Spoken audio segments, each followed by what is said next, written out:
हम्म, हम्म, हम्म।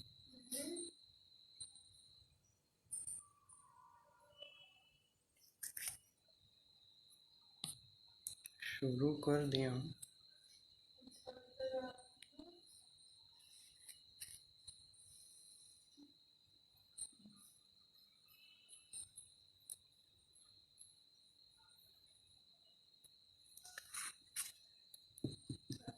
Praveen uncle नमस्कार। जी, एक बार आप लोग ये बता दें कि मेरी आवाज़ आ रही है। कमेंट बॉक्स में अगर हो सके तो बता दें। प्रणाम अरविंद अंकल।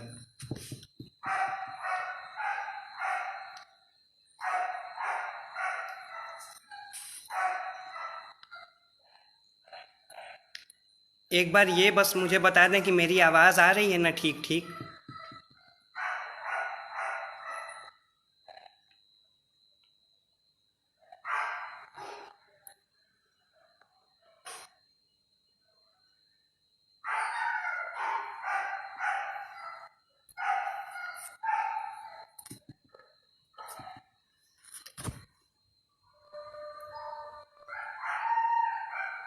जी, अब काफ़ी लोग जुड़ गए हैं तो मैं अब शुरू करते हैं। सबसे पहले आप सभी को मेरा सादर प्रणाम। जी धन्यवाद प्रवीण अंकल। आवाज़ आ रही है तो मैं अब शुरू करता हूँ। सबसे पहले आप सभी को सादर प्रणाम। मैं अपना परिचय दे दूं। मेरा नाम आयुष चतुर्वेदी है और मैं वाराणसी के सेंट्रल हिंदू स्कूल में कक्षा 12वीं का छात्र हूँ। स्कूल की किताबों के साथ साथ साहित्य और राजनीति से जुड़ी किताबें और चीज़ें पढ़ने का भी शौक़ है, पढ़ता रहता हूँ और लिखने, पढ़ने और बोलने की कोशिश भी करता रहता हूँ। आज महामना स्कूल ऑफ थॉट्स के इस पेज के माध्यम से आप सभी से जुड़ने का सौभाग्य प्राप्त हुआ है, जिसके लिए मैं खुद को सौभाग्यशाली महसूस करता हूँ। वैसे भी जिस मंच का नाम ही पूज्य श्री महामना जी से जुड़ा हुआ हो, उससे जुड़ना आचरण का आचमन है। यहाँ बोलते हुए मुझे मेरे बाल मन को यह भी संतुष्टि मिलती है कि यहाँ मुझे मेरे अंदर कोई कमी तलाशने वाला नहीं है, बल्कि मुझे तराशने वाले मेरे अभिभावकगण यहाँ मौजूद हैं। फिर भी मैं पहले ही अपना माफ़ीनामा प्रेषित कर देता हूँ।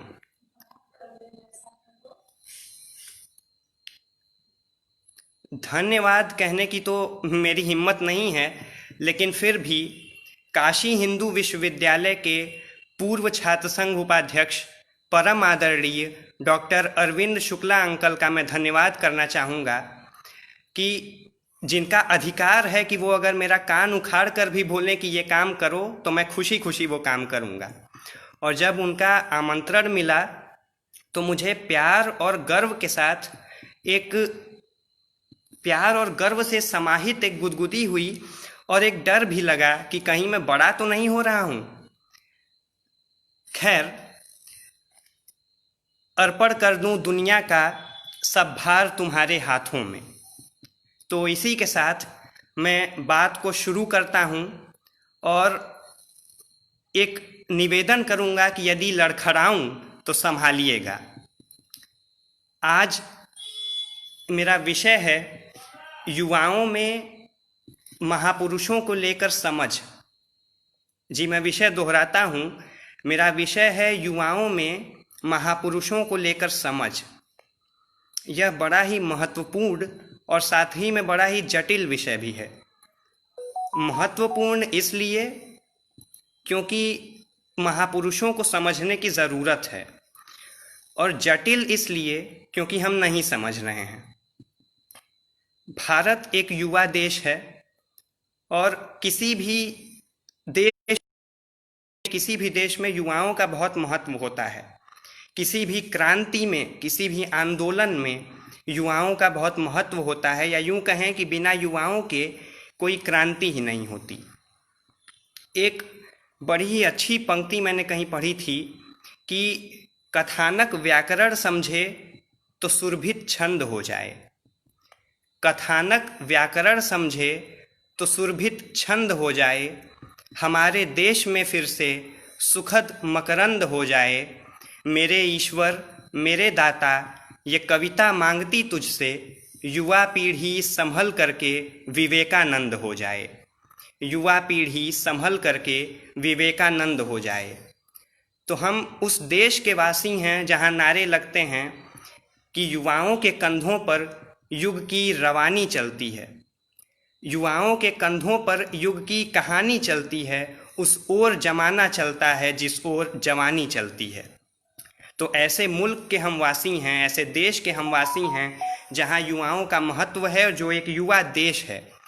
और यहाँ युवाओं की बात करना मुझे बेहद ज़रूरी भी लग रहा है और बेहद महसूस हो रहा है कि ये बड़ा ही ज़रूरी विषय है।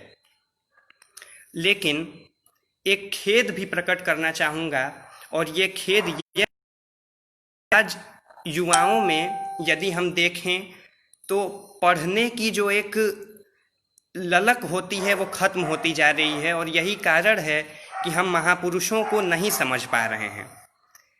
बहादुर शाह जफ़र ने एक बार कहा था कि बागियों में बू रहेगी जब तलक ईमान की, बागियों में बू रहेगी जब तलक ईमान की, तख्ते लंदन तक चलेगी तेग हिंदुस्तान की।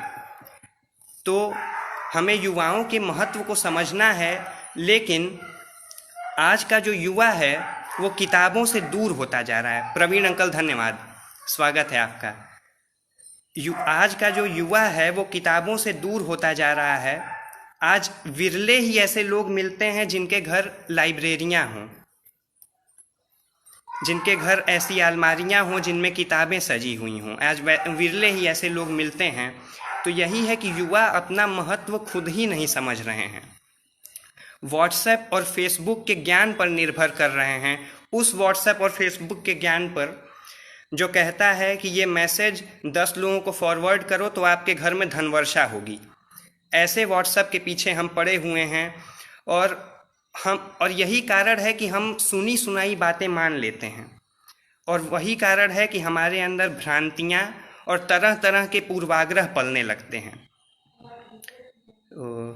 आज फिल्में, वेब सीरीज़ और गेम्स खेलना युवाओं को बहुत ही पसंद है। मैं न फिल्मों के खिलाफ़ हूँ, न वेब सीरीज़ के खिलाफ़ हूँ, और ना ही गेम्स के खिलाफ़ हूँ।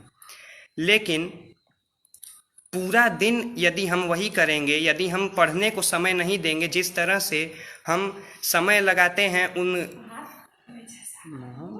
थोड़ा पंखा चलाएंगे हाँ, जिस तरह से हम गेम्स खेलते हैं, उसी तरह से अगर उतना ही समय हम किताबें पढ़ने में दें तो ये बड़ा ही एक ज़रूरी चीज़ हो जाएगी, बड़ी ही अच्छी चीज़ हो जाएगी। तो आज मैं आपसे महापुरुषों को लेकर बात करना चाहता हूँ। महापुरुषों के आपसी रिश्ते और कनेक्शन को लेकर भी आपसे बात करना चाहता हूँ। भगत सिंह ने कहा था एक बार, बहुत धन्यवाद आप सबका, योगेश जी, प्रवीण अंकल, आप सबका बहुत धन्यवाद। भगत सिंह ने एक बार कहा था कि यदि कोई भी चीज़ पढ़ो तो पहले उसकी आलोचना करो और तब अपने विचार बनाओ। तो आज उसी चीज़ की ज़रूरत है कि हम किसी चीज़ को भी सुने सुनाए उसे मान न लें, हम उस पर विचार करें, उसकी आलोचना करें, और जहाँ तक बात महापुरुषों की है, तो महापुरुषों में मैं सबसे पहले ये बता देना चाहता हूँ कि मैं केवल चंद नामों की गिनती नहीं करूँगा। आज़ादी के आंदोलन में या राष्ट्रीय स्तर पर जितने भी नेता रहे हैं, उन सब का कुछ न कुछ योगदान हमारे देश की लड़ाई में, आज़ादी की लड़ाई में रहा है। और उन सब में मतभेद ज़रूर थे, लेकिन मनभेद कभी नहीं रहा। जब नेहरू जी प्रधानमंत्री थे तो संसद में अटल बिहारी वाजपेयी उनकी आलोचना करते थे, उनके सामने उनकी आलोचना करते थे, बड़े मुखर होकर उनकी आलोचना करते थे, लेकिन उनमें मतभेद था, मनभेद नहीं रहा। आलोचना करने के बाद जब सदन के बाहर जवाहरलाल नेहरू और अटल बिहारी वाजपेयी मिलते थे तो जवाहरलाल नेहरू अटल बिहारी वाजपेयी की प्रशंसा करते थे कि आज तो बड़ा ही शानदार तुमने बोला, बड़ा ही अच्छा तुमने आलोचना ही की लेकिन बड़ा ही अच्छे तरीके से तुमने भाषण दिया। तो यही हमें समझना होगा।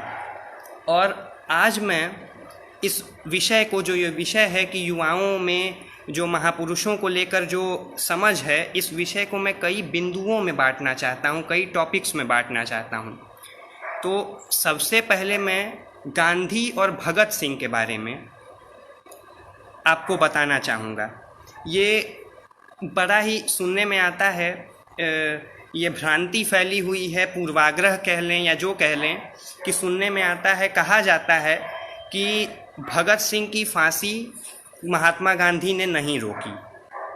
ये एक मिस इंटरप्रिटेशन कह लीजिए या जो कह सकते हैं कि भगत सिंह की फांसी महात्मा गांधी ने नहीं रोकी।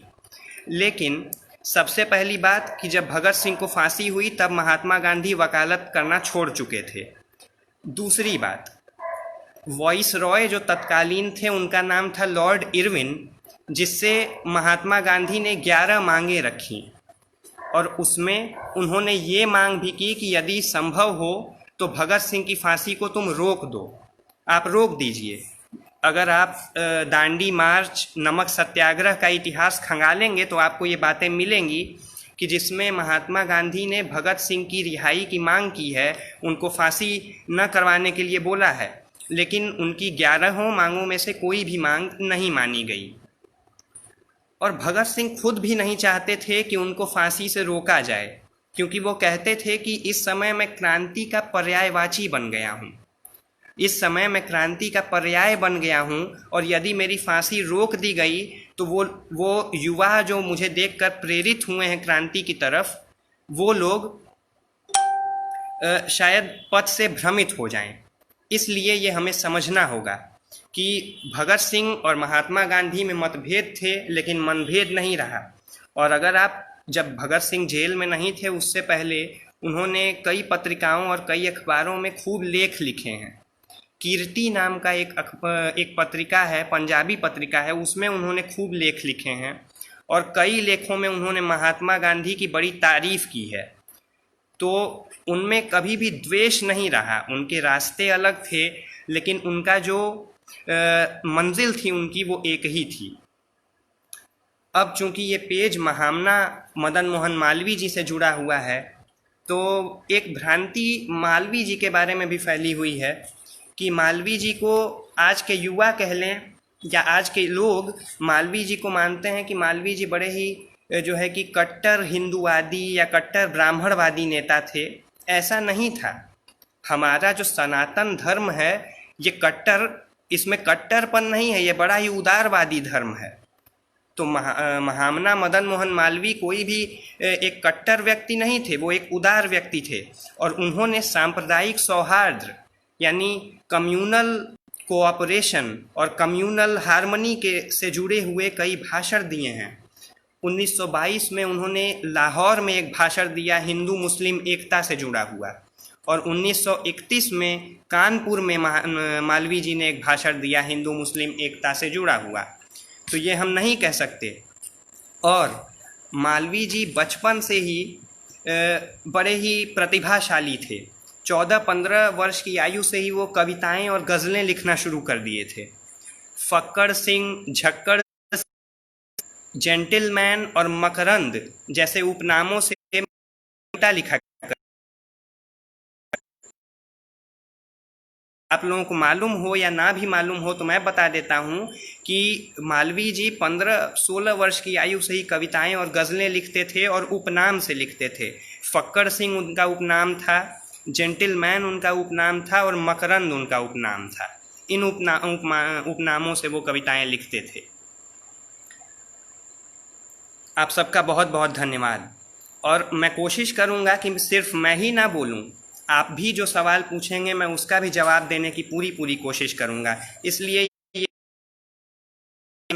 ये मैं चाहूँगा।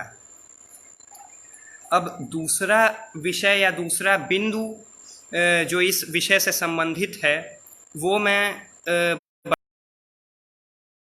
अंबेडकर से जुड़ा हुआ, जो आज के युवाओं को, चूँकि ये पूरा विषय ही युवाओं पर केंद्रित है, तो ये बात आज के युवाओं को जानना बड़ी ही ज़रूरी है कि महात्मा गांधी और बाबा साहब अम्बेडकर में भी मतभेद रहे, लेकिन उनमें मनभेद कभी नहीं रहा। एक बार जब संविधान निर्माण हमारा हो चुका था, होने वाला था, जब हम आज़ाद हो चुके थे और संविधान की बात चली, तो हमारे प्रधानमंत्री थे जवाहरलाल नेहरू जी और सरदार वल्लभ भाई पटेल। ये दोनों लोग किसी विदेशी कानूनविद, किसी विदेशी संविधान विशेषज्ञ को ढूंढ कि जो हमारा किसी विदेशी को ढूंढ रहे थे। लेकिन जब उन्होंने महात्मा गांधी को कंसल्ट किया, तो महात्मा गांधी ने कहा कि तुम किसी विदेशी व्यक्ति को ढूंढ रहे हो कि वो हमारा संविधान लिखे।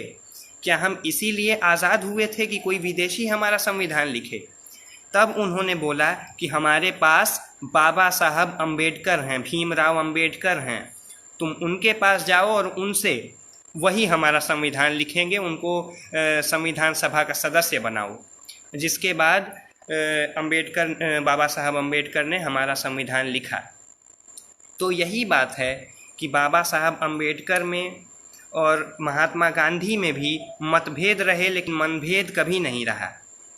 आपको पता होगा कि बाबा साहब अम्बेडकर का पहला जो सत्याग्रह था उसका नाम था महाड़ सत्याग्रह। उस सत्याग्रह में उन्होंने उस मंच से, जिस मंच से वो सत्याग्रह कर रहे थे, जिस मंच से वो आंदोलन कर, उस मंच पर किसी और व्यक्ति की फ़ोटो नहीं थी सिवाय महात्मा गांधी के। बाबा साहब अम्बेडकर ने महात्मा गांधी की तस्वीर अपने सत्याग्रह में लगाई थी। ये बात इस चीज़ का द्योतक है कि उनमें मतभेद रहे होंगे, लेकिन नहीं था उनके। जिस दलित उत्थान अम्बेडकर करते थे, उसी हरिजन उत्थान की बात, उसी आखिरी पायदान के व्यक्ति की बात महात्मा गांधी भी करते थे। तो दोनों के रास्ते एक ही थे। और जाति व्यवस्था, वर्ण व्यवस्था को लेकर महात्मा गांधी भी साल दर साल अपने विचारों में परिवर्तन करते गए। 1930 के बाद लिख दिया एक आर्टिकल में कि अब जाति को हटा देना होगा हमारे देश से। उन्होंने आर्टिकल लिखा और उसकी हेडलाइन थी कास्ट हैज़ टू गो, यानी जाति को अब जाना होगा। तो वो वर्ण व्यवस्था में जो अलगाव हैं कि आप ब्राह्मण हैं, आप क्षत्रिय हैं, आप वैश्य हैं, आप शूद्र हैं, इस अलगाव को के खिलाफ गांधी हो गए थे। और इस जो एक भेद थे, और बाद में उन्होंने तय भी कर लिया, उन्हीं शादियों में जाऊंगा जो अंतर जातीय होंगी, यानी जिसमें दो जाति के लोग होंगे, दूल्हा दुल्हन दोनों दो दो जाति, अलग अलग जातियों के होंगे। और उन शादियों में तो बड़ी ही खुशी से जाऊंगा कि जिसमें कोई एक दलित हो। तो महात्मा गांधी ने भी जाति को लेकर हमेशा प्रयोग किए, हमेशा उन्होंने अपने विचार बदले, और अंतिम समय तक आते आते उन्होंने भी ये स्वीकार किया कि वर्ण व्यवस्था में सुधार करने की ज़रूरत है। और अंबेडकर ने तो यहाँ तक भी लिखा है कई जगहों पर कि महात्मा गांधी अब अपने आदमी बन गए हैं। अपने आदमी यानी कि जो बातें मैं करता हूँ, अब महात्मा गांधी भी उसी दलित उत्थान की बात करते हैं। और महात्मा गांधी के विचारों में ये चीज़ हमेशा से रही। आप अगर 1909 में लिखी उनकी हिंद स्वराज पुस्तक पढ़ेंगे तो उसमें भी ये बातें कही गई हैं। उसमें रेलगाड़ियों से लेकर डॉक्टरों और वकीलों तक को इस बात का अपराधी तक बता दिया गया है कि कहीं न कहीं उनके वजह से भी हम गुलाम हैं। तो 1909 में लिखी हिंद स्वराज भी पढ़ने की ज़रूरत है। और यही बातें हैं कि अब एक बात जैसे कही जाती है, एक पूर्वाग्रह हमारे मन में ये बन गया है। ये सबसे बड़ी गलती तो क्या है कि जो ये तथाकथित गांधीवादी और तथाकथित अम्बेडकरवादी लोग हैं, ये लोग गांधी और अम्बेडकर में एक खाई बना देना चाहते हैं। एक दूरी बना देना चाहते हैं, एक दुराव बना देना चाहते हैं कि आम जनमानस तक ये बात पहुँचे ही ना कि गांधी और अम्बेडकर में कभी मन भेद नहीं रहा। ये बात वो छुपाना चाहते हैं हमसे। जबकि एक बार जैसे कहा जाता है कि डॉक्टर बी आर अम्बेडकर ने, डॉक्टर भीमराव अम्बेडकर ने, कहा जाता है ऐसा कि कभी महात्मा गांधी को महात्मा शब्द से जो है कि नहीं बुलाया, उनको कभी महात्मा का सैल्यूटेशन नहीं दिया। ये गलत है।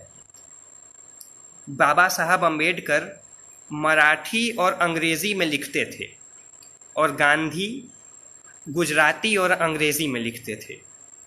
तो बाबा साहब अम्बेडकर का अंग्रेज़ी में लिखा हुआ तो हमने बड़े आराम से पढ़ लिया, हमें आराम से बड़ा मिलने को पढ़ने को वो मिल गया, तो हमने उसे पढ़ के समझ लिया। लेकिन जो उन्होंने मराठी में लिखा है उस चीज़ का हिंदी या अंग्रेज़ी अनुवाद अभी तक नहीं हो पाया है।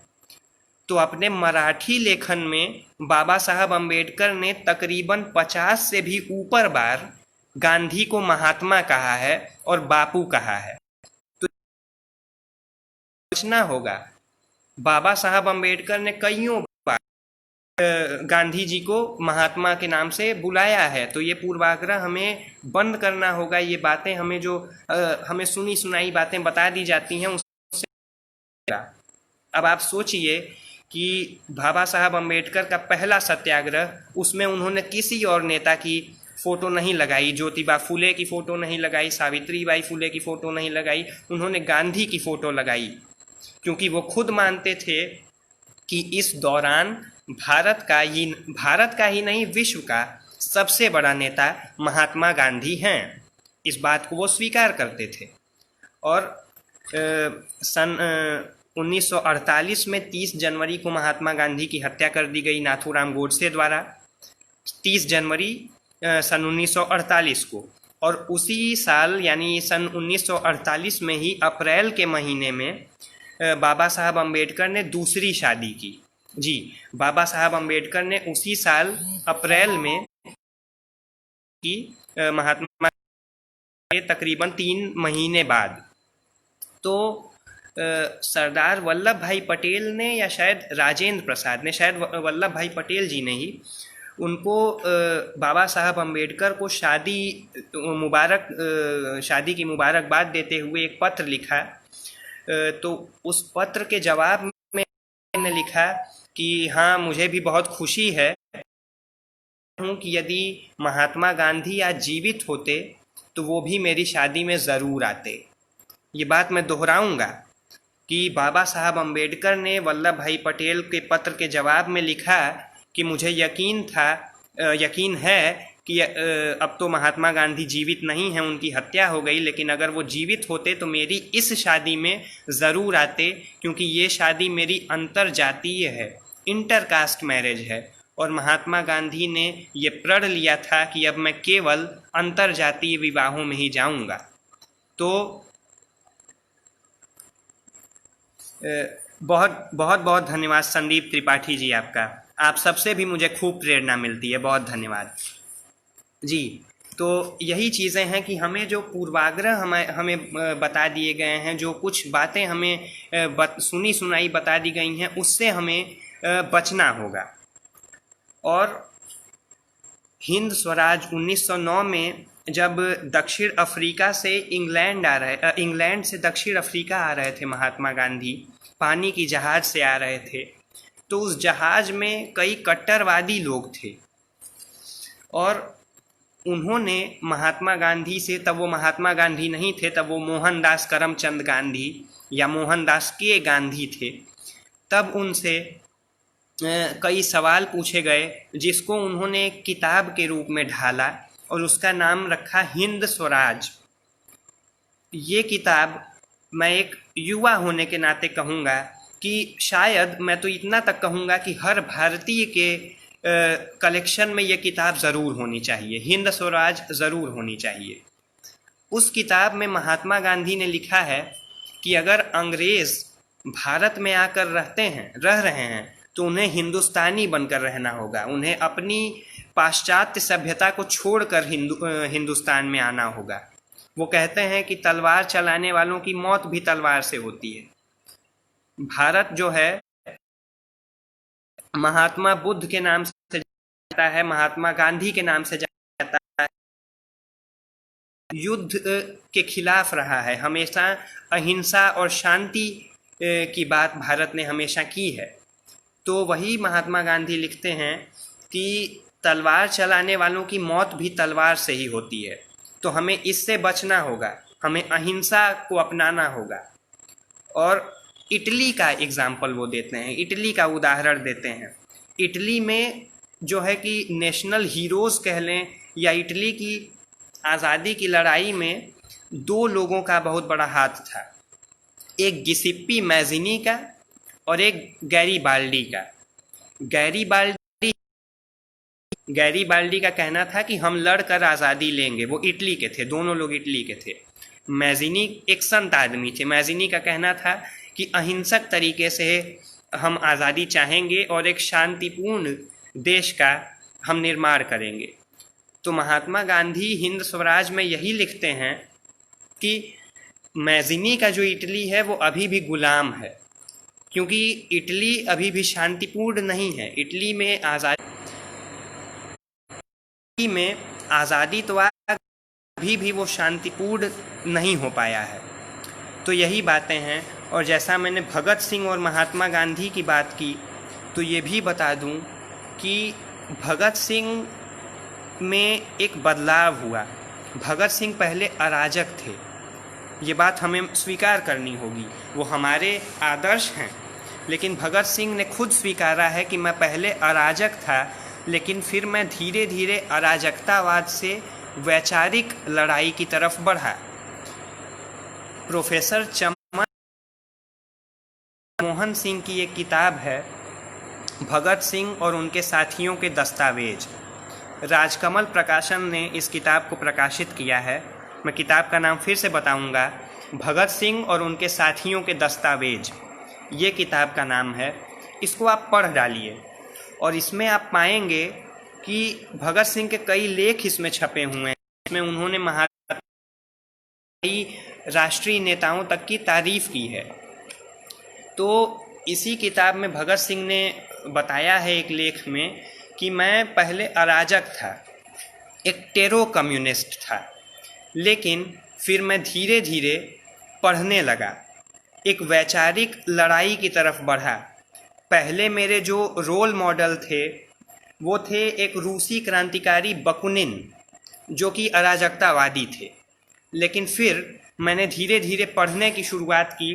मैं पढ़ने लगा तो मेरे जो वैचारिक आदर्श बन गए वो बन गए व्लादिमीर लेनिन।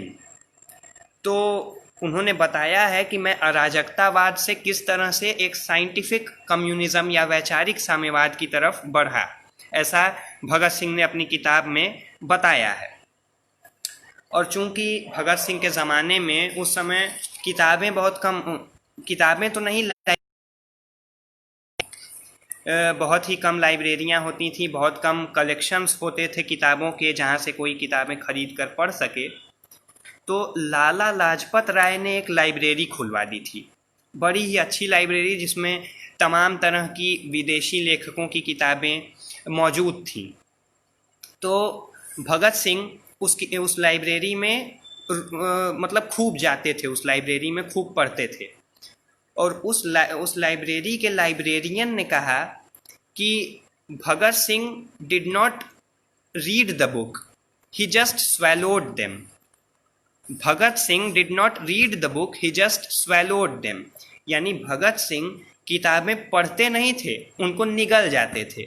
सुबह भगत सिंह जाते थे लाइब्रेरी में, 500-600 पन्ने की किताब लेते थे और शाम तक उस 600 पन्ने की किताब को ख़त्म करके लाइब्रेरी दे देते थे। तो ये था हमारे महापुरुषों का ये थी हमारे महापुरुषों की वैचारिक समझ। ये थी हमारे महापुरुषों की वैचारिक समझ, जो कहा गया है कि वो खूब पढ़ते थे। उन्होंने खुद बताया है कि मैं पहले जो अराजकतावादी था वो इस कारण था कि मेरा अध्ययन कम था, मैंने कम पढ़ा हुआ था। और जैसे जैसे मैं पढ़ते गया वैसे वैसे एक वैचारिक आंदोलन और वैचारिक लड़ाई की तरफ बढ़ा, और हम कह सकते हैं कि उनका हिंसा पर से विश्वास उठ गया था भगत सिंह का। और ऐसे ही कई बातें हैं, कई पूर्वाग्रह कह लें, कई बातें हैं जो हमारे मन में सुनी सुनाई बैठा दी गई हैं कि महापुरुषों में मतभेद बहुत ही दुराव था, उससे हमें को बताऊं कि और चंद्रशेखर आजाद ये दोनों अलग अलग धड़े के लोग थे, अलग अलग पल्ले के लोग थे। महात्मा गांधी को एक मॉडरेट, एक उदारवादी नेता माना जा सकता है, और चंद्रशेखर आज़ाद, भगत सिंह, ये लोग तो खैर हिंदुस्तान सोशलिस्ट रिपब्लिकन आर्मी, जो कि एक रेडिकल, एक कट्टर समूह था, उससे जुड़े हुए थे। लेकिन तब भी चंद्रशेखर आज़ाद की जब गिरफ्तारी होती थी और जब अंग्रेज़ उन्हें करते थे तो वो भारत माता की जय के नारे लगाते थे, और इसके साथ साथ वो महात्मा गांधी की जय के नारे लगाते थे। अब आप समझिए कि चंद्रशेखर आज़ाद एक रेडिकल क्रांतिकारी थे, एक कट्टर क्रांतिकारी थे, एक कट्टरवादी सोच के क्रांतिकारी थे, और महात्मा गांधी, जैसा कि हम सभी जानते हैं, एक उदारवादी, एक लिबरल चेहरे थे, एक मॉडरेट चेहरे थे। लेकिन फिर भी मतभेद होने के बावजूद भी जब चंद्रशेखर आज़ाद को कोड़े पड़ते थे तो वो महात्मा गांधी जिंदाबाद के नारे लगाते थे। ये कितनी खूबसूरत बात है, कितनी सुंदर बात है, जो हमें समझनी चाहिए, हम युवाओं को समझनी चाहिए, जिन्हें एक व्हाट्सएप का मैसेज बरगला देता है, जिन्हें मीडिया बरगला देती है।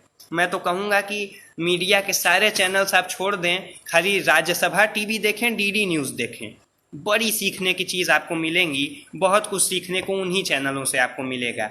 बाकी के चैनलों पर महज टीआरपी बटोरी जाएगी, तरह तरह के हीरो हीरोइन की बातें आपको बताई जाएंगी, लेकिन महापुरुषों के बारे में, आपके आज़ादी के आंदोलन के बारे में, आपके आज़ादी में लड़ने वाले नेताओं के बारे में आपको नहीं बताया जाएगा। तो टीवी का चेहरा, भारतीय मीडिया का चेहरा अब काला हो चुका है, उससे हमें बचना होगा। और हमें अगर महापुरुषों को समझना है तो किताबों से समझना होगा, किताबें पढ़ने की लत लगानी होगी, ये मैं बार बार कहूँगा। और मैं चाहूँगा कि आप लोग भी बीच बीच में कुछ सवाल पूछें, क्योंकि ये एक बाइलेटरल टॉक है, ये दो द्विपक्षीय बात हो रही है। इसमें आप भी कुछ पूछें, उसका भी मैं जवाब देने की पूरी कोशिश करूँगा। तो अगली बात जो मैं करना चाहूँगा वो महात्मा गांधी, डॉक्टर राम मनोहर लोहिया और पंडित जवाहरलाल नेहरू से जुड़ी हुई है। सबसे पहले तो महात्मा गांधी जो थे वो किसी भी तरह के धूम्रपान या मदिरापान के खिलाफ थे, हम सभी जानते हैं। एक उनका तो भजन ही था कि वैष्णव जन तो तेने कहिए पीर पराई जानी रे। तो ऐसे मदिरापान या धूम्रपान जैसी चीज़ें नहीं करते थे, लेकिन उन्हीं के साथी या उन्हीं के साथ रहने वाले कई नेता, जैसे डॉक्टर राम मनोहर लोहिया, पंडित जवाहरलाल नेहरू, ये लोग धूम्रपान करते थे। तो एक बार डॉक्टर लोहिया से महात्मा गांधी ने बात की। महात्मा गांधी ने डॉक्टर लोहिया से कहा कि लोहिया सुनो, तुम समाजवादी हो? लोहिया ने कहा कि हाँ, मैं समाजवादी हूँ। तो महात्मा गांधी ने कहा कि तुम चाय और सिगरेट बहुत पीते हो, चाय खूब पीते हो और सिगरेट खूब पीते हो, और एक समाजवादी होने के नाते तुम्हें ये नहीं करना चाहिए। डॉक्टर लोहिया को बात नहीं समझ में आई। वो बोले कि अच्छा, ऐसा क्यों कि समाजवादी मैं हूँ तो मुझे सिगरेट या चाय नहीं पीनी चाहिए? तो इस पर महात्मा गांधी ने कहा कि एक समाजवादी को समाज से एक रूप होना चाहिए। यानी आज भी समाज में ऐसे बहुत से लोग हैं जिनके पास इतना पैसा नहीं है कि वो ढंग की चाय पी सकें, वो ढंग की सिगरेट पी सकें। तो जब तुम उसी समाज के एक समाजवादी होने का दावा करते हो तो तुम्हें भी कोई हक नहीं है कि तुम सिगरेट और जो है कि चाय, महंगी चाय पियो। तो इस बात पर डॉक्टर लोहिया ने लिखा है कि मैं तो अवाक रह गया और मैं चाह रहा था कि कितनी जल्दी मैं यहाँ से भाग जाऊँ, लेकिन मेरे पास कोई और रास्ता नहीं था सिवाय महात्मा गांधी की बातें सुनने के। तो महात्मा गांधी ने जब सिगरेट पीने से मना किया डॉक्टर लोहिया को, तो उसके कुछ दिन बाद डॉक्टर लोहिया महात्मा गांधी से मिलने आए और उन्होंने बताया कि अब मैं सिगरेट छोड़ चुका हूँ। और डॉक्टर लोहिया ने लिखा भी कि मैंने सिगरेट छोड़ दी और तब तक छोड़े रहा जब तक कि महात्मा गांधी इस दुनिया को छोड़ नहीं गए, तब तक मैंने सिगरेट छोड़ी ही रही। तो यही बातें थी। और मैं ये भी बताना चाहूँगा कि कोई पैदा ही महात्मा नहीं होता है। महात्मा गांधी का जन्म मोहनदास करमचंद गांधी के नाम से हुआ था। वो पैदा ही महात्मा नहीं हुए थे। उन्होंने तमाम प्रयोग किए, तमाम एक्सपेरिमेंट किए, तमाम तरह की चीज़ें देखी, तमाम किताबें पढ़ीं, तमाम लोगों से मिले और तब उन्होंने हमारे देश की आज़ादी के लिए काम किया और तब वो महात्मा कहलाए। तो महात्मा गांधी भी जब 12-13 साल के थे तो उनकी आप ऑटोबायोग्राफी पढ़ेंगे, उनकी जो जीवनी है जो उन्होंने खुद लिखी है, सत्य के साथ मेरे प्रयोग, माई एक्सपेरिमेंट्स विथ ट्रुथ, वो आप पढ़ेंगे तो उसमें उन्होंने खुद लिखा है कि जब मैं 13-14 साल का था तो मुझे बीड़ी पीने की बड़ी ही लत लग गई थी और उनके चाचा बीड़ी पीते थे और पीने के बाद जो बची हुई ठूंठ होती है ना, जैसे पीने के बाद जो बच जाता है उसको वो फेंक देते थे। और महात्मा गांधी और उनके एक दोस्त उस बची हुई ठूंठ को ले जाकर बाहर वापस से पीते थे। तो महात्मा गांधी के मन में ये बातें आती थी कि ये काम मैं सबसे छुपा कर करता हूँ, ये काम मैं सबके सामने क्यों नहीं कर सकता, यानी सबके सामने मैं बीड़ी क्यों नहीं पी सकता। ये बात महात्मा गांधी को खाए जा रही थी। और चूँकि उस समय वो 12-13 साल के थे, बाल मन था उनका, बचपन के दिन थे, हालांकि शादी हो चुकी थी, बाल विवाह का दौर था, तब उन्होंने आत्महत्या करने का सोचा। उन्होंने कहा कि मैं सबके सामने बीड़ी नहीं पी सकता हूँ, ये मुझे आज़ादी से रोकता है, और उन्होंने सोचा कि अब मैं आत्महत्या कर लूँगा। तो उनके और एक उनके दोस्त ने ये तय किया कि हम मंदिर पर चलेंगे और मंदिर पर धतूरे का एक पेड़ है, वहाँ पर धतूरा तोड़ के खा लेंगे। धतूरा आप जानते होंगे, एक जहरीली चीज़ होती है, जहरीला पदार्थ होता है। तो उनके और उनके एक दोस्त ने यह तय किया कि हम धतूरा खा लेंगे और उससे आसानी से हमारी मृत्यु हो जाएगी, हम आत्महत्या कर लेंगे, क्योंकि हमें खुलेआम बीड़ी नहीं पीने दी जाती। तो उन दोनों लोगों ने धतूरा तोड़ा और धतूरे को मुंह में डाला और 1-2 बार चुभलाने के बाद, कूचने के बाद, उसकी बाइट लेने के बाद महात्मा गांधी के मन में ये बात आई कि नहीं, मैं गलत कर रहा हूँ, मुझे ये नहीं करना चाहिए था। एक छोटी सी बात को लेकर आत्महत्या करना बहुत गलत है। तो उन्होंने फिर वो धतूरा बाहर थूक दिया और वहीं मंदिर में ही भगवान से माफ़ी मांगी और उसके बाद उन्होंने ये तय किया कि आज के बाद मैं कभी भी किसी भी तरह के सिगरेट हो, बीड़ी हो, किसी भी तरह के धूम्रपान को हाथ नहीं लगाऊंगा। हालांकि वो खुद ऐसा कभी नहीं करते थे, लेकिन उनके जो साथी थे उनमें कई लोग थे जो ऐसा करते थे और उन्होंने कई बार कोशिश भी की उन्हें रोकने की, लेकिन ज़बरदस्ती करना महात्मा गांधी का विचार नहीं था। महात्मा गांधी का विचार, चाहे वो राष्ट्रीय स्तर पर देखें, राष्ट्रीय आंदोलनों में देखें या व्यक्तिगत तौर पर देखें, कभी भी ज़बरदस्ती करना उनका विचार उनके विचारों में नहीं था। और इसीलिए उन्होंने ज़बरदस्ती नहीं की। यहाँ तक कि नेहरू भी सिगरेट पीते थे, जवाहरलाल नेहरू भी सिगरेट पीते थे। और एक बार महात्मा गांधी को चूँकि पूरे विश्व से तोहफे आते थे, कई लोग उन्हें तोहफे भेजते थे, तो एक बार किसी अंग्रेज़ ने ये सोचा कि हो सकता है कि महात्मा गांधी भी सिगरेट पीते हों, तो उस अंग्रेज़ ने महात्मा गांधी को सिगरेट गिफ्ट कर दी। सिगरेट का, एक महंगी सिगरेट का एक डब्बा महात्मा गांधी को गिफ्ट कर दिया। और महात्मा गांधी को जब वो गिफ्ट मिला तो उन्हें बड़ा ही आश्चर्य हुआ कि अरे, मैं तो ऐसा कुछ करता भी नहीं और मुझे ऐसी चीज़ें गिफ्ट में दे दी गई हैं। तो उन्होंने फिर कहा कि मैं इसको रख लेता हूँ और जब जवाहरलाल आएगा तो उसको दे दूँगा। तो ये थी उस दौर की राजनीति, जब इतना स्नेह रहता था, चाहे वो विरोधी ही हों चाहे खुद की पार्टी के लोग हों, इतना स्नेह रहता था लोगों में। यही नहीं, आप नारायण देसाई की पुस्तक है बापू की गोद में, चूँकि ये महापुरुषों के बारे में बताने के लिए ये बातचीत रखी गई है और महात्मा गांधी के बारे में बताना इसमें बहुत ही ज़रूरी हो जाता है, तो मैं कोशिश करूँगा कि उनके बारे में कई बातें आपको बताऊँ।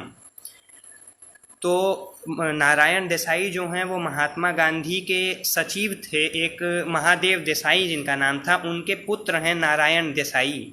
उनकी किताब है बापू की गोद में, जिसमें उन्होंने महात्मा गांधी से जुड़े अपने बचपन के सारे संस्मरण लिखे हैं। तो उसमें उन्होंने एक जगह लिखा है कि अंग्रेज़ों के जो CID के ऑफिसर होते थे वो रोज़ आते थे, वो रोज़ नहीं तो हर हफ्ते तो आ ही जाते थे, ये पता करने कि महात्मा गांधी इस समय क्या कर रहे हैं। तो एक बार आश्रम में एक CID ऑफिसर आया और उसने, नारायण देसाई उस समय 7-8 साल के छोटे से बच्चे थे, उनसे उस अंग्रेज़ CID अफसर ने ये पूछा कि महात्मा गांधी इस समय कौन सा प्रयोग कर रहे हैं, इस समय क्या कर रहे हैं महात्मा गांधी, मुझे नहीं बताओगे? तो वो 7 साल के थे और उन्होंने बताया कि महात्मा गांधी इस समय नीम की चटनी बनाने का प्रयोग कर रहे हैं। उन्होंने ये बताया कि महात्मा गांधी इस समय नीम की चटनी बनाने का प्रयोग कर रहे हैं। और ये सुनने के बाद उस CID ऑफिसर ने इस बात को अपनी डायरी में नोट कर लिया, क्योंकि ये किसी को नहीं मालूम था कि महात्मा गांधी का किया छोटा सा भी प्रयोग ब्रिटिश हुकूमत के ताबूत में कील साबित हो सकता था। किसी को भी नहीं मालूम था कि केवल नमक बनाने से ब्रिटिश सेना की, ब्रिटिश सरकार की चूलें हिल जाएंगी। तो ये इतनी छोटी सी बात भी उस CID अफसर ने अपनी किताब में नोट कर ली। बहुत धन्यवाद आपका पिंकू पांडे जी, आप सभी का बहुत बहुत धन्यवाद। और मैं बार बार ये बात दोहराऊंगा कि चूंकि ये द्विपक्षीय बात हो रही है, आपके कमेंट्स मैं पढ़ रहा हूँ, तो मैं कोशिश करूँगा कि आप भी कुछ सवाल पूछें जिनका मैं जवाब देने की कोशिश ज़रूर करूँगा। मेरी पूरी कोशिश रहेगी कि मैं जवाब दे पाऊँ, और ये मैं चाहूँगा कि आप कुछ न कुछ सवाल भी मुझसे पूछते रहें। तो अगली बात जो मैं करूँगा कि भारत और पाकिस्तान में जो बंटवारा हुआ, इस बंटवारे के खिलाफ कई लोग थे, कई कट्टरवादी नेता थे जो ये चाहते थे कि बंटवारा हो जाए, कई नेता थे जो चाहते थे कि बंटवारा ना हो। अनिल मिश्रा जी, आपका बहुत धन्यवाद और आपका भी स्वागत। तो कई नेता थे जो ये चाहते थे कि बंटवारा ना हो, जिनमें से एक महात्मा गांधी भी थे, जिनमें से एक खान अब्दुल गफ्फार खान भी थे, जिनमें से अबुल कलाम आज़ाद भी थे। ऐसे नेता चाहते थे कि बंटवारा ना हो, तकसीम ना हो। और रिचर्ड एटनबरो ने गांधी एक फ़िल्म बनाई है जिसका शीर्षक है गांधी। 1982 में ये फिल्म आई है और इसमें बेन किंग्सले नाम के एक एक्टर ने महात्मा गांधी का रोल किया है, और इस रोल के लिए बेन किंग्सले को ऑस्कर अवार्ड भी मिला है। तो मैं चाहूँगा कि ये फ़िल्म आप ज़रूर देखें। उस फिल्म में भी ये बात है और इतिहास के दस्तावेज़ों में भी ये बात है कि महात्मा गांधी ने मोहम्मद अली जिन्ना से यहाँ तक कह दिया और नेहरू को इस बात से मना भी लिया कि जिन्ना तुम प्रधानमंत्री बन जाओ लेकिन बंटवारा मत करवाओ।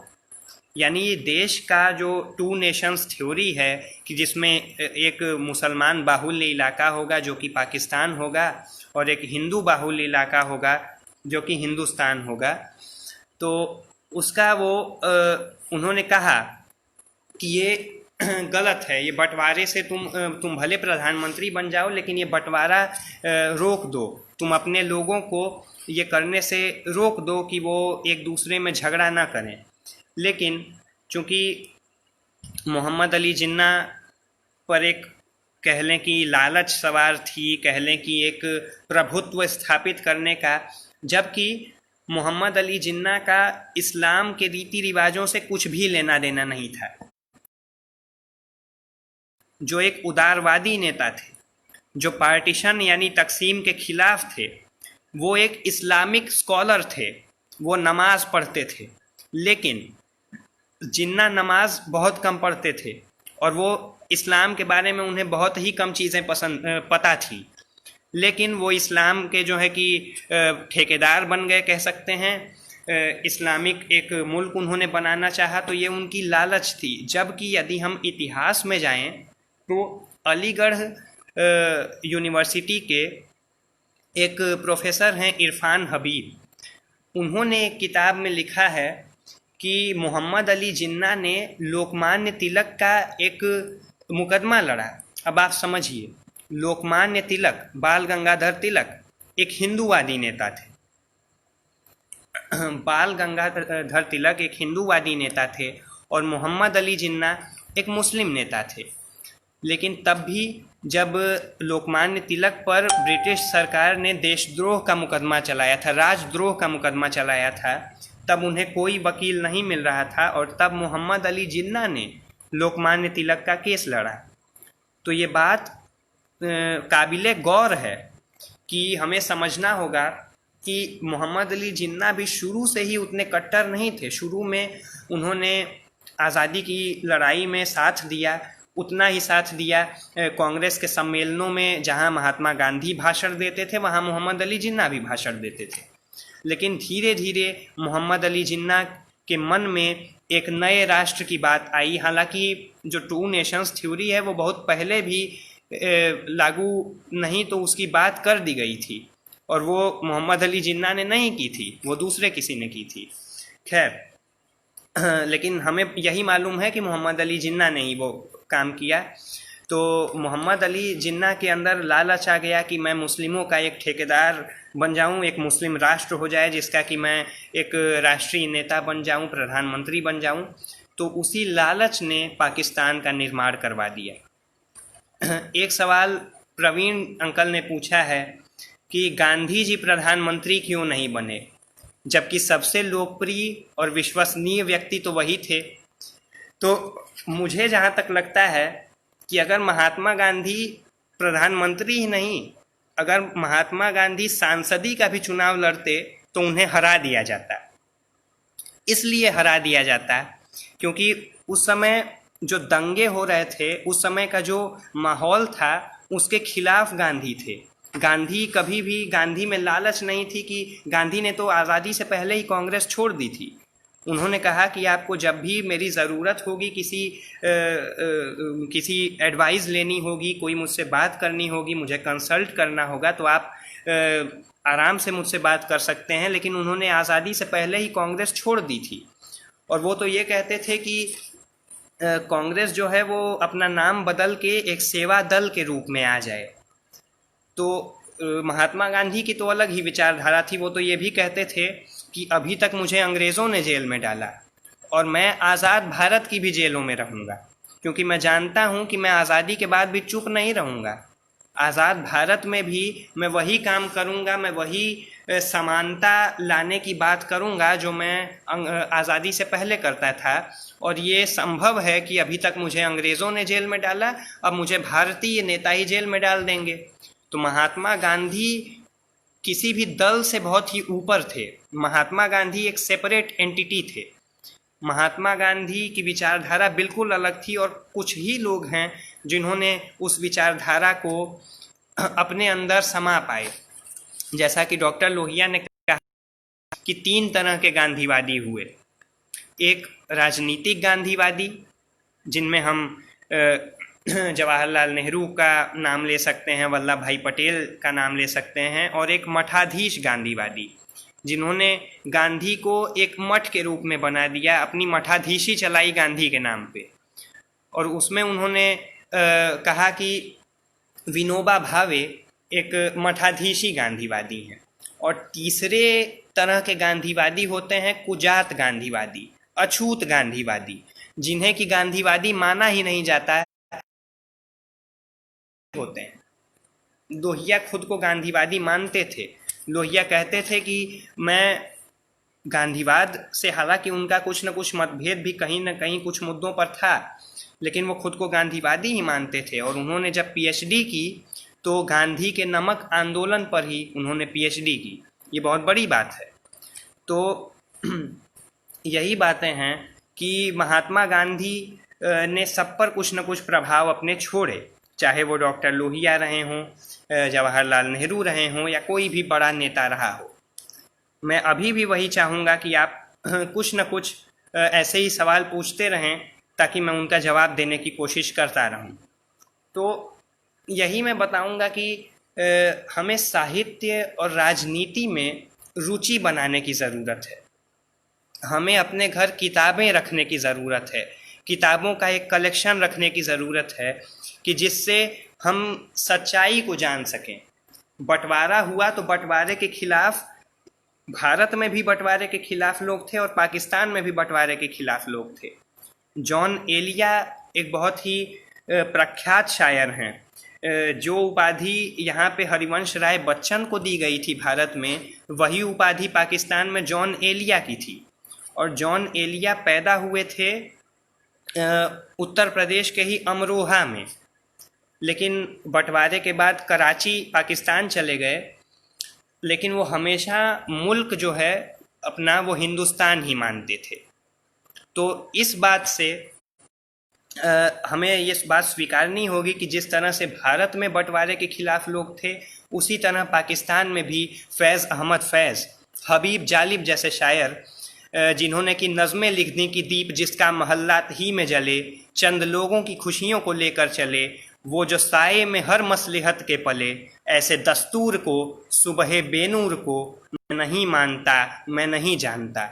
तो ऐसे इनकलाबी शायर पाकिस्तान में भी हुए हैं जो पाकिस्तान के निज़ाम के खिलाफ थे, पाकिस्तान के इस्लामिक कट्टरवाद के खिलाफ थे और बंटवारे के भी खिलाफ थे।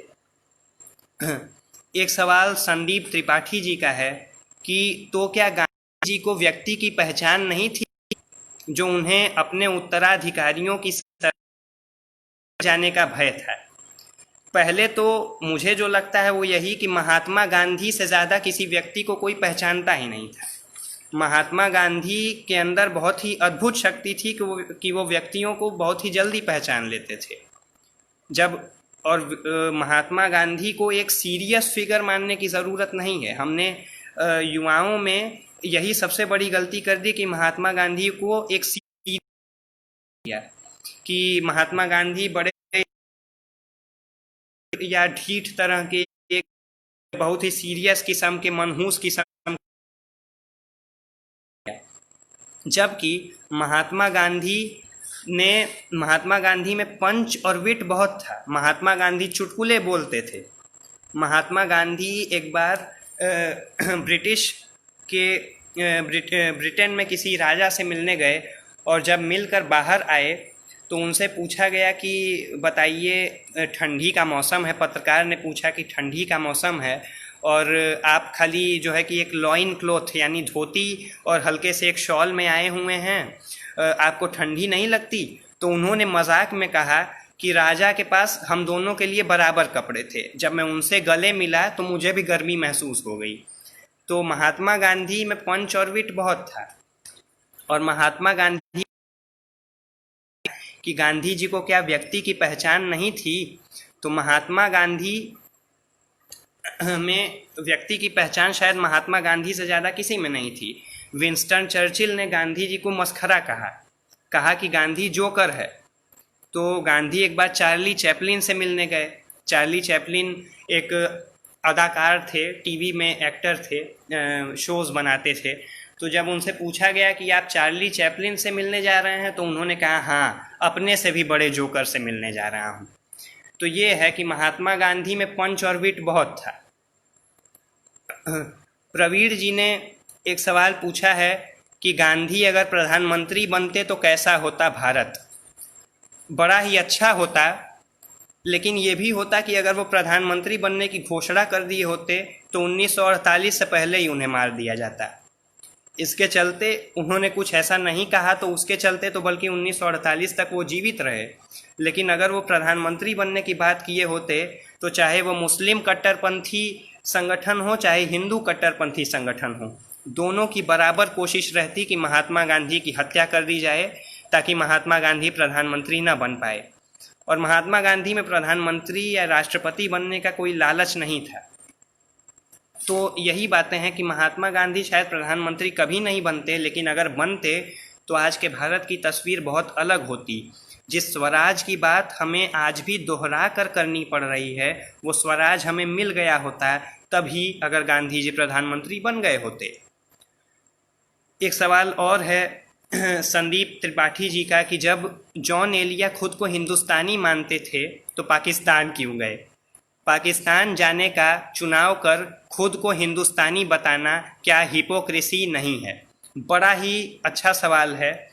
और जॉन एलिया ही नहीं, सआदत हसन मंटो के बारे में आपने सुना होगा, वो भी जो है कि पाकिस्तान गए। इसलिए गए क्योंकि आपको मानना होगा कि हिंदू मुस्लिम दंगे पूरे भारत में फैले हुए थे। जब चूंकि सआदत हसन मंटो हिंदू मुस्लिम में विश्वास नहीं करते थे, हिंदू मुस्लिम या किसी एक धार्मिक पाखंड में विश्वास नहीं करते थे, लेकिन जब उनसे पूछा गया कि तुम पाकिस्तान क्यों जा रहे हो तो बोले कि इसलिए जा रहा हूँ क्योंकि इतना मुसलमान हूँ कि मारा जा सकूँ। मैं भले इस्लाम धर्म में उतना विश्वास नहीं करता, इस्लामिक कट्टरवाद में उतना विश्वास नहीं करता, लेकिन मैं फिर भी इतना मुसलमान हूँ कि मुझे जो हिंदू कट्टरवादी संगठन है वो शायद मार दें। और यही डर जो पाकिस्तान में हिंदू लोग थे उन्हें भी था कि वहाँ के जो मुस्लिम कट्टरपंथी हैं वो उनकी हत्या कर देंगे। और यही कारण था कि जॉन एलिया भी पाकिस्तान गए, यही कारण था कि सआदत हसन मंटो भी पाकिस्तान गए। और पाकिस्तान जाने के बाद भी खुद को हिंदुस्तानी बताना हिपोक्रेसी नहीं है। बिल्कुल हिपोक्रेसी शायद हो या नहीं भी हो, क्योंकि आज भी बहुत से भारतीय हैं जो अमेरिका जाते हैं लेकिन खुद को हिंदुस्तानी ही बताते हैं। वो भले ही NRI हो, नॉन रेसिडेंशियल इंडियन हो, लेकिन वो खुद को हिंदुस्तानी ही बताते हैं। और जॉन के मन में ये हमेशा से रहा, उनके अंदर भारत का अमरोहा हमेशा जिंदा रहा। उन्होंने ये कभी नहीं माना कि जो है कि मोहम्मद अली जिन्ना या लियाकत अली मेरे नेता हैं। वो इस्लामिक कट्टरपंथ या किसी इस्लामिक मुल्क के खिलाफ थे। वो हमेशा से एक शांति और सौहार्द की बातें किया करते थे। तो यही कारण था कि पाकिस्तान में जाकर भी वो खुद को हिंदुस्तानी ही मानते थे। और प्रवीण कुमार सिंह जी ने एक सवाल फिर पूछा है कि लालच नहीं, देश का उत्तरदायित्व तो लेना चाहिए था ना। बिल्कुल, ये बात तो है कि उत्तरदायित्व वो ले सकते थे, लेकिन उन्हें खुद ही, जहाँ तक मेरी समझ है, ज़रूरी नहीं है कि मैं हर जगह सही हूँ, लेकिन जहाँ तक मुझे लगता है वो यही लगता है कि महात्मा गांधी, पहली बात तो किसी भी तरह के चुनाव से पहले ये ज़रूरी था कि हमारा संविधान बन जाए। और महात्मा गांधी किसी भी तरह के जो है कि उत्तरदायित्व लेने से पहले वो ये चाहते थे कि जो दंगे हो रहे हैं, जो दंगे फसाद हो रहे हैं, मैं पहले उन्हें रोकूं। और यही कारण था कि 15 अगस्त सन 47 को जब हम आज़ाद हुए तो कुछ लोग, कुछ राष्ट्रीय नेता तो दिल्ली में जश्न मना रहे थे, लेकिन महात्मा गांधी कलकत्ते में मातम मना रहे थे। वो मातम इसलिए मना रहे थे कि कहीं हिंदू मुस्लिम को मार रहा है और कहीं पे मुस्लिम हिंदू को मार रहा है। इसके खिलाफ थे गांधी। और इसीलिए वो 15 अगस्त सन 47 को असली आज़ादी मानते ही नहीं थे। असली आज़ादी तब आएगी जब हिंदू मुस्लिम एकता भारत में पूरी तरह से बन जाएगी। वो ऐसा ही मानते थे कि कहीं भी किसी तरह की एक दंगा नहीं होगा, किसी तरह का कोई जो है कि झगड़ा नहीं रह जाएगा। तो वो उनका ये मानना था। और यही कारण था कि वो शायद उत्तरदायित्व ना लेके एक प्रधानमंत्री या राष्ट्रपति का चेहरा ना बन के वो ये चाहते थे कि मैं पहले देश में जो दंगे हो रहे हैं, चाहे वो नोआखली के दंगे हों, कलकत्ते के दंगे हों, बिहार के दंगे हों, उन्हें मैं सुलझाऊं। और महात्मा गांधी में हमेशा से वो एक लिबरल और मॉडरेट नेता रहे हैं, लेकिन उनके अंदर एक कट्टरपन भी हमेशा से रहा है। जब उन्होंने देखा कि किसी औरत के पास अपने तन ढकने भर के कपड़े नहीं हैं, तो ये उनका कट्टरपन ही था कि उन्होंने अपने कपड़े भी उतार दिए कि जब भारत के इतने लोगों के पास कपड़ा नहीं है तो मैं भी कपड़ा नहीं पहनूंगा। ये महात्मा गांधी का कट्टरपन था। महात्मा गांधी का कट्टरपन ये था कि जब उन्हें बिहार में सत्याग्रह के दौरान जब जेल में डाला गया और जब अदालत में सुनवाई हुई तो जज ने बोला कि 100 रुपये के मुचलके पे तुम्हें छोड़ा जाता है। तो गांधी ने कहा कि मैं 100 रुपया नहीं दूंगा, तुमको छोड़ना है छोड़ो, चाहे मत छोड़ो।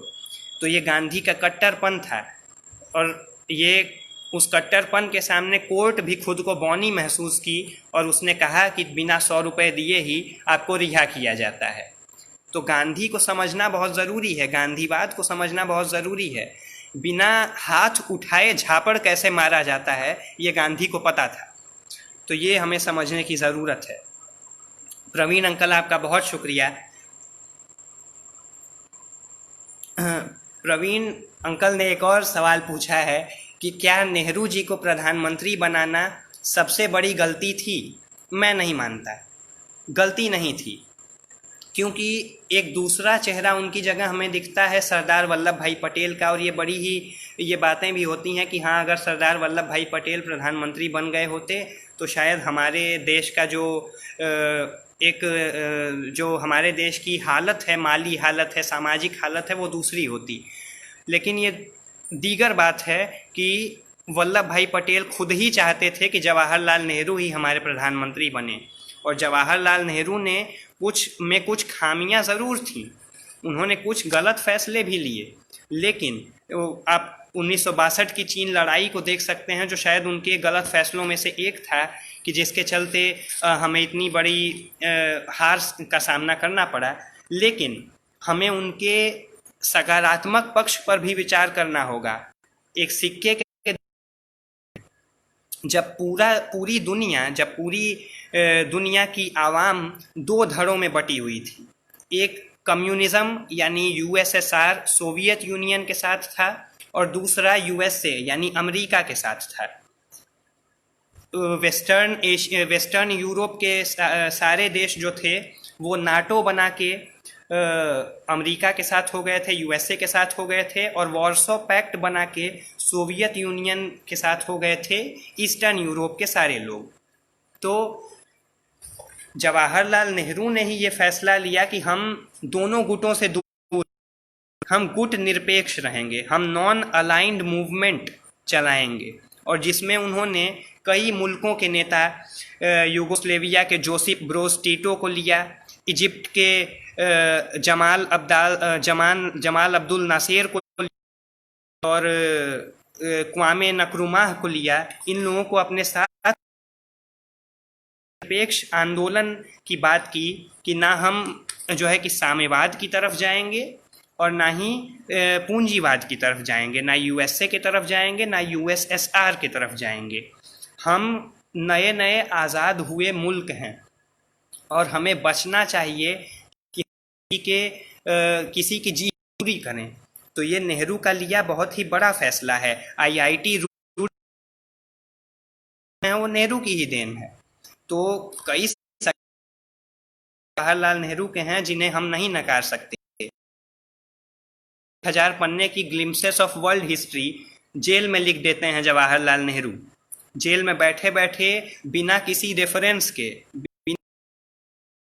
लिए 1000 लिख देना, ये जवाहरलाल नेहरू जैसे नेता होने का ही प्रमाण है। तो हम नहीं नकार सकते कि जवाहरलाल नेहरू में भले ही खामियां थीं, भले ही कुछ गलत फैसले उन्होंने लिए, उन्होंने चीन पर विश्वास किया, चीन ने धोखा दिया, जिसके बाद दुखी ही होकर उनकी सेहत में भी खराबी आई और उसके कुछ साल बाद उनकी मृत्यु भी हो गई। लेकिन जवाहरलाल नेहरू का सकारात्मक पक्ष भी था, चाहे वो गुट निरपेक्ष आंदोलन रहा हो कि जितने भी एक इकोनॉमिक प्रेशर ग्रुप की तरह हम दबाव बनाएंगे और हम अपनी मांगों को पूरा करवाएंगे, ना कि हम यूएसए या यूएसएसआर से जुड़ जाएंगे और उनकी जी हुजूरी करेंगे। तो कई फैसले उन्होंने बड़े ही अच्छे भी लिए हैं और इसका हमें पूरी तरह से स्वागत करना चाहिए। और यही बात है कि हमें पढ़ना चाहिए, हमें नेहरू को भी पढ़ना चाहिए, हमें गांधी को भी पढ़ना चाहिए। और हम भले एक विचारधारा के आलोचक हों, लेकिन हमें विनायक दामोदर सावरकर और गोलवलकर जी को भी पढ़ना चाहिए। इससे मैं बिल्कुल नहीं नकारूंगा इस बात को कि हमें उन्हें भी पढ़ना चाहिए, क्योंकि किसी की भी आलोचना आप उन्हें पढ़ कर ही कर सकते हैं। बिना पढ़े हवाई बातें करके आलोचना करना बड़ी ही बुरी चीज़ होती है। तो जवाहरलाल नेहरू ने तो कहा भी था कि it's folly to talk of culture और even of God when human beings starve and die. मैं फिर से दोहराऊंगा, it's folly to talk of culture और even of God when human beings starve and die. यानी संस्कृति की बात करना या ईश्वर की बात करना ये बड़ा ही गलत है कि जब आपके देश के गरीब आपके देश का गरीब भूखा मर रहा है और आप इसे ये कहकर तुम संस्कृति की रक्षा करो, तुम ईश्वर की रक्षा करो, तो ये कहना भी जवाहरलाल नेहरू का ही मादा था। जवाहरलाल नेहरू ने तकरीबन 9 साल जेल में बिताए हैं। आज़ादी के आंदोलन में जो जवाहरलाल नेहरू, जिनका कहा जाता है कि पेरिस में उनका कपड़ा धुलने जाता था, पेरिस के धोबी उनके कपड़े धुलते थे, वो जवाहरलाल नेहरू तकरीबन 9 साल, पूरी अवधि अगर हम मिला लें तो तकरीबन 9 साल वो जवाहरलाल नेहरू ज़मीन पर सोया है। तो ये हम नहीं नकार सकते कि जवाहरलाल नेहरू का भी हमारी आज़ादी की लड़ाई में उतना ही योगदान रहा है जितना किसी अन्य नेता का रहा है। संदीप त्रिपाठी जी ने एक सवाल पूछा है कि वीर सावरकर महापुरुष थे।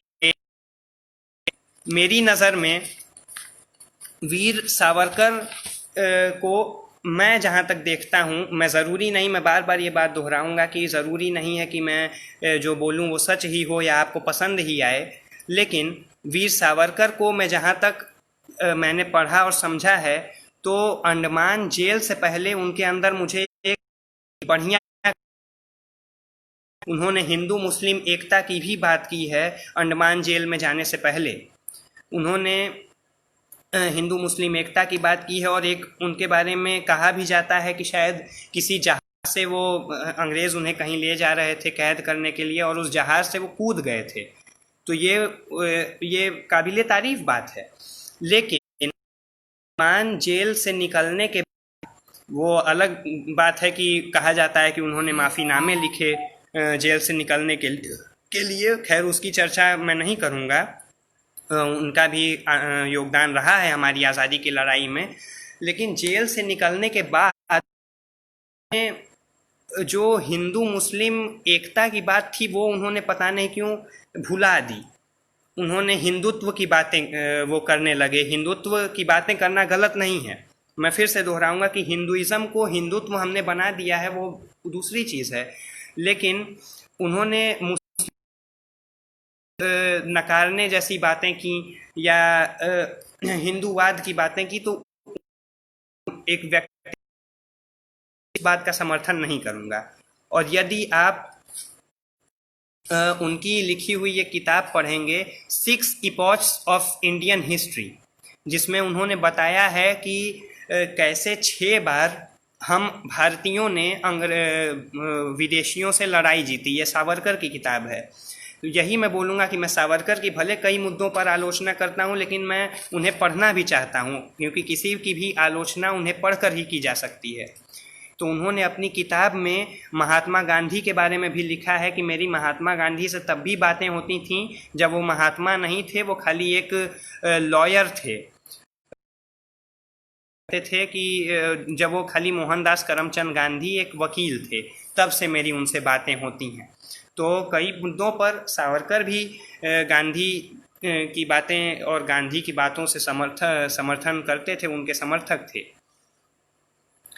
और प्रवीण अंकल ने एक और सवाल पूछा है कि पर नेहरू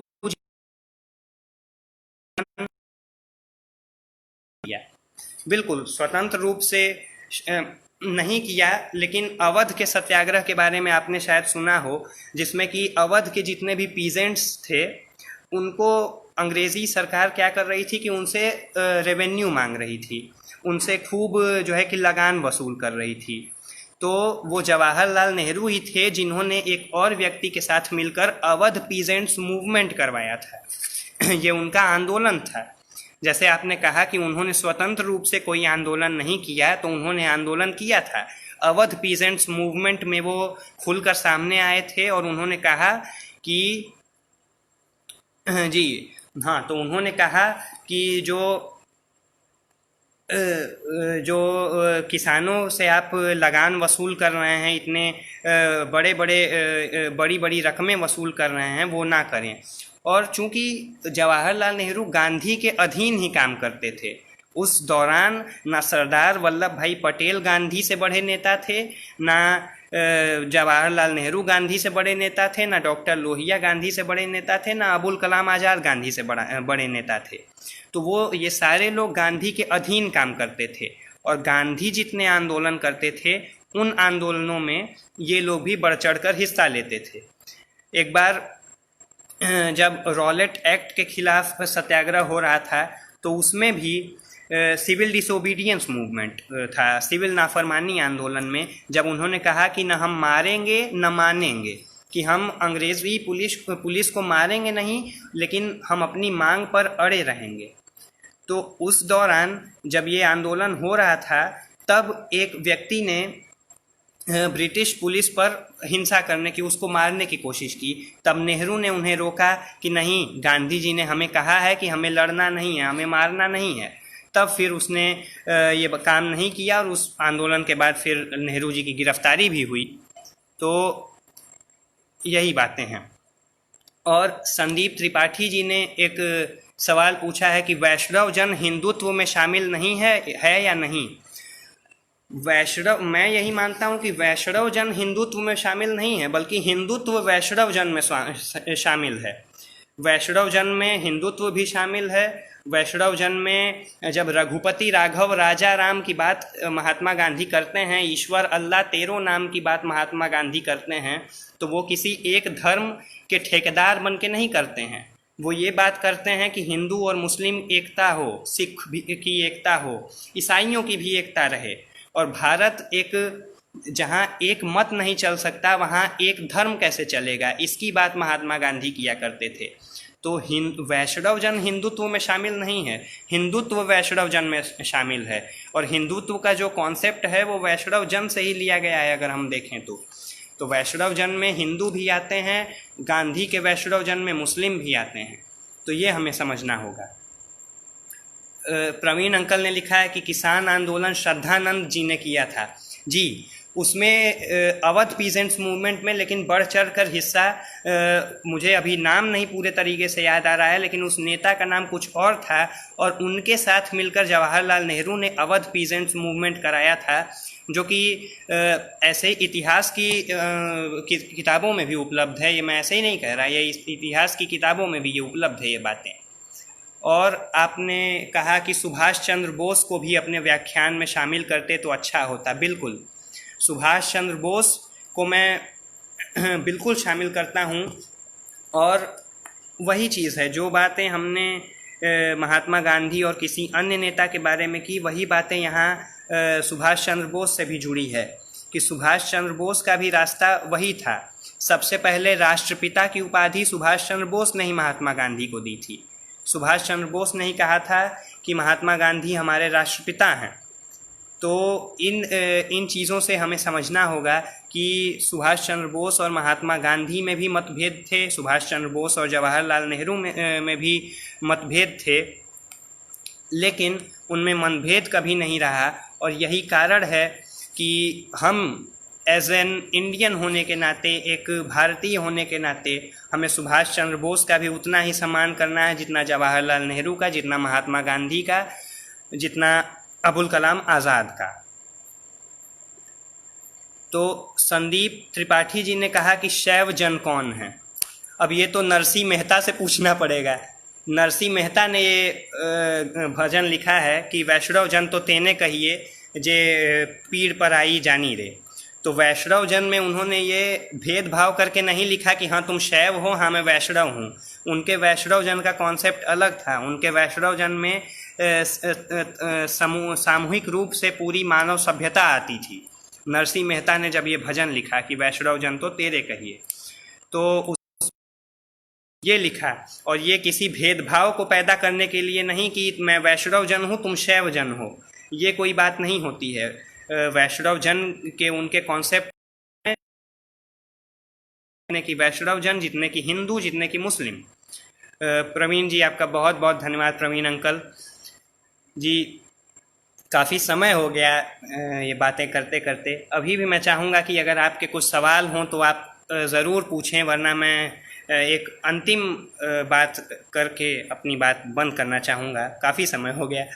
अब जी, बर्लिन रेडियो से प्रवीण अंकल ने बताया कि बर्लिन रेडियो से जो है कि सुभाष चंद्र बोस ने बताया था कि महात्मा गांधी राष्ट्रपिता हैं। जी, तो यही बातें हैं। मैं बार बार कहूँगा कि हमें पढ़ने की आदत डालनी चाहिए, और युवाओं में महापुरुषों को लेकर समझ ये विषय है।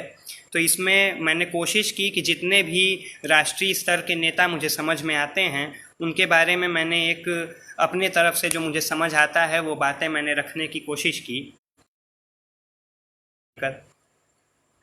तो अब मैं वही चाहूँगा कि यदि आपके कोई और सवाल हों तो मैं जवाब देने की कोशिश करूँ, वरना एक लास्ट एक कंक्लूजन कुछ भी हल्का सा एक बात करके हम ख़त्म करते हैं।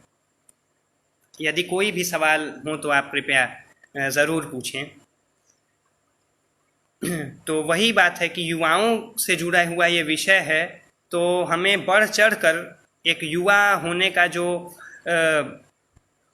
एक जज्बा होता है वो हमें दिखाना होगा। और जब जी, बहुत धन्यवाद प्रवीण अंकल, बहुत धन्यवाद।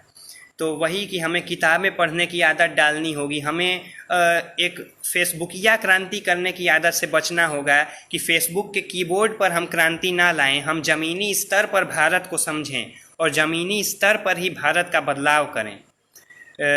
तो यही बातें हैं कि पढ़ने की आदत डालिए, लड़ने की आदत डालिए, और अपने हमारी जो सभ्यता है, हमारी जो विरासत रही है, सनातन धर्म की जो विरासत रही है, भारत की जो हिंदुस्तानी परंपरा की जो विरासत रही है कि जिसमें हमने किसी से भेदभाव नहीं किया, न भाषा के सवाल पर, न धर्म के सवाल पर, न जाति के सवाल पर, न पंथ के सवाल पर, तो उसी एक धर्मनिरपेक्ष भारत की नींव रखते हुए, धर्मनिरपेक्ष भारत को चलायमान बनाते हुए हम युवाओं के कंधों पर यह जिम्मेदारी है कि हम इस सेक्युलर इंडिया को बनाए रखें, जहां हिंदू की भी उतनी ही जय हो जितनी मुस्लिम की, सिख की भी उतनी ही जय हो जितनी ईसाई की।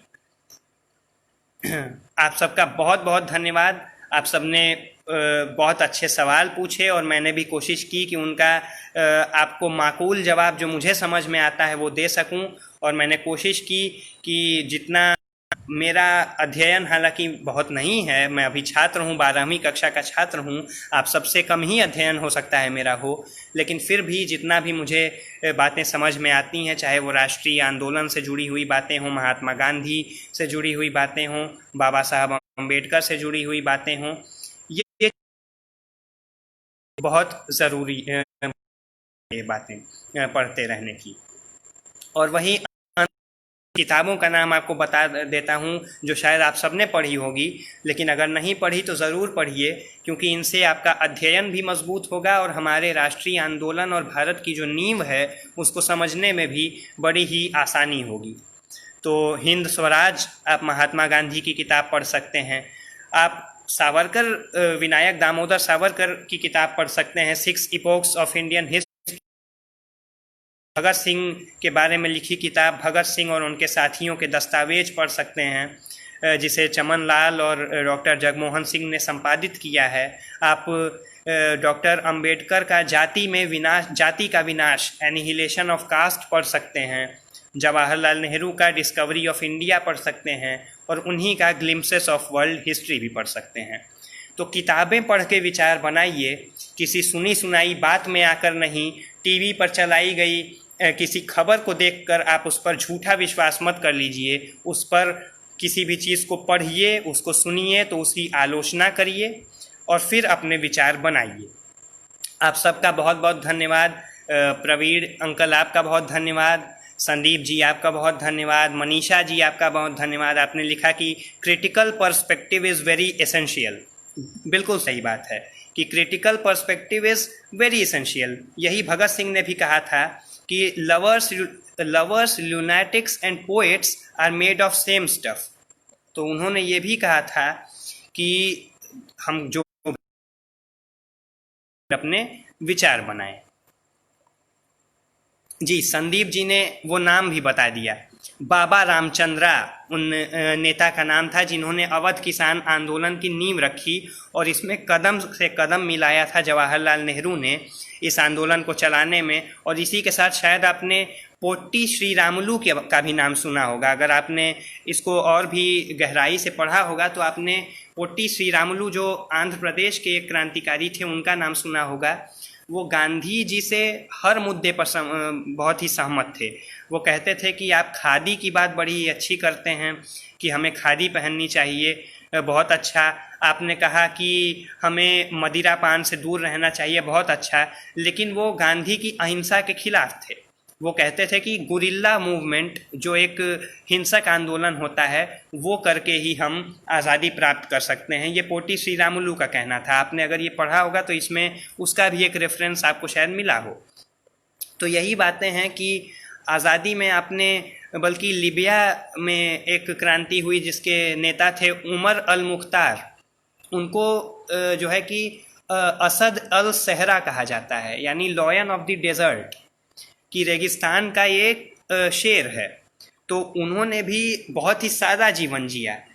आज़ादी, अपने देश की आज़ादी में जब इटली के मुसोलिनी जो थे फांसीवादी थे, उन्होंने जब वहाँ लीबिया को अपने अंतर्गत ले आने की कोशिश की तो उसके खिलाफ उमर अल मुख्तार ने आंदोलन चलाया, क्रांति की और हिंसक क्रांति की। तो ऐसे बहुत से लोग हैं कि जिन्होंने बहुत ही सादा जीवन जिया लेकिन हिंसा को वो स्वीकारते थे, अहिंसा को नहीं। और बहुत से लोग हैं कि जो अहिंसा से प्रभावित हुए, चाहे वो मार्टिन लूथर किंग रहे हों, कोफी अन्नान रहे हों, और राष्ट्रीय स्तर पर कई नेता रहे हों, नेल्सन मंडेला रहे हों, अंतर्राष्ट्रीय स्तर पर कई नेता थे जिन्होंने अहिंसा को भी, गांधी की अहिंसा को बहुत ही उसकी पैरवी की और उसको माना। बहुत शशांक शुक्ला जी, आपका भी मैंने व्याख्यान सुना था अभी कुछ दिन पहले, आपका भी पूरा व्याख्यान मैंने सुना था, बहुत ही पसंद आया था मुझे, मैंने पूरा व्याख्यान सुना था। तो बहुत धन्यवाद आपका, यही बातें करनी थी और आप सबसे जुड़ के बहुत खुशी हुई, बहुत लंबी चर्चा हुई और मेरा खुद का भी बहुत ही ज्ञानवर्धन हुआ आपके कमेंट्स पढ़ के, आपसे सवाल, आपने कई चीज़ें जो मैंने पहले पढ़ी हुई थी वो ताज़ा हो गई।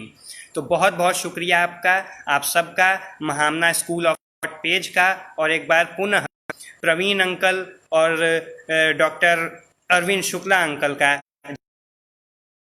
कि मैं यहाँ आप सबसे जुड़ सकूं, आप सबसे रूबरू हो सकूं और अपने विचार। एक बार फिर से आप सबका बहुत बहुत शुक्रिया, धन्यवाद। जय भारत, बहुत शुक्रिया।